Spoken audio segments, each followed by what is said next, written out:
Okay, so I want you to picture a time you've been having lots of fun, maybe at a party or at the cinema watching a really high action energy film. There's music playing, lights flashing, a real sensory explosion. It's fun, you're having a really great time, but there hits a moment where it's just too much. You need to step outside of the party where it's quieter and get a breath of fresh air. After the film ends, you sit there in the quiet, just enjoying the piece while the credits roll. Nice, isn't it?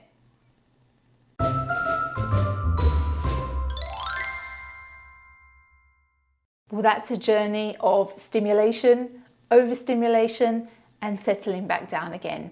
And the same thing can and very likely will happen to your baby and toddler over the years, except they don't truly understand what's happening or know how to help themselves, and so they need you to do that. And we're not just talking about in sensory classes, it can happen for a variety of reasons.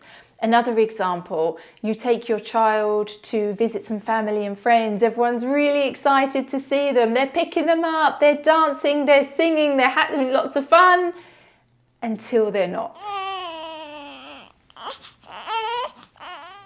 Now the good news, if you watch out for it, there's some early signs that that's what's happening. With my little ones, the most obvious was that they simply disengaged. So they stopped looking at the person that was talking to them, they didn't want to interact, they didn't want to smile. Babies in particular may not truly understand what's happening, but they instinctively know what they need.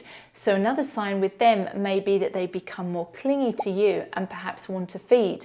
And as I say, that is them instinctively knowing what's going to make them feel better, i.e. a calm moment with you.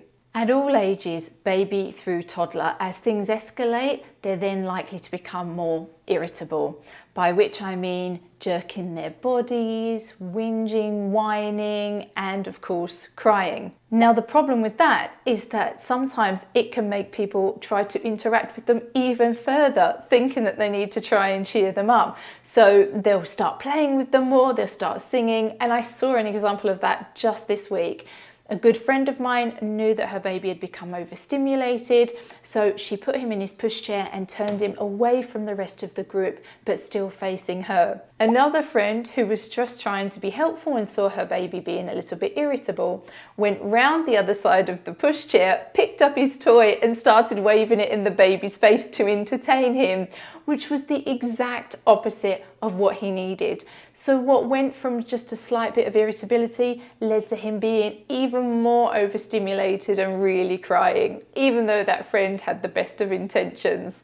So as a parent, a carer, or a friend of a parent or a carer, knowing those early signs and watching out for them can be really key.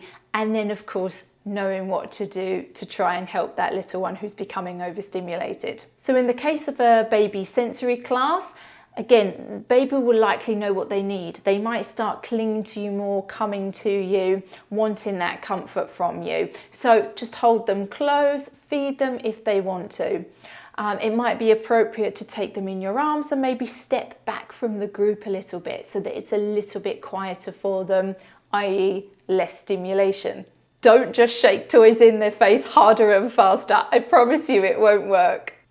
And the same in any situation really. Find a way to reduce the stimulation, reduce the noise, turn down the lighting, a little bit less activity. Any way you can to take away some of that stimulation. I hope this information was useful. Please remember to subscribe to the channel so you can check out our monthly sessions, always with a different theme, and just come armed with the information from this video of signs to look out for and tools of what you can do if you sense that your baby becomes overstimulated.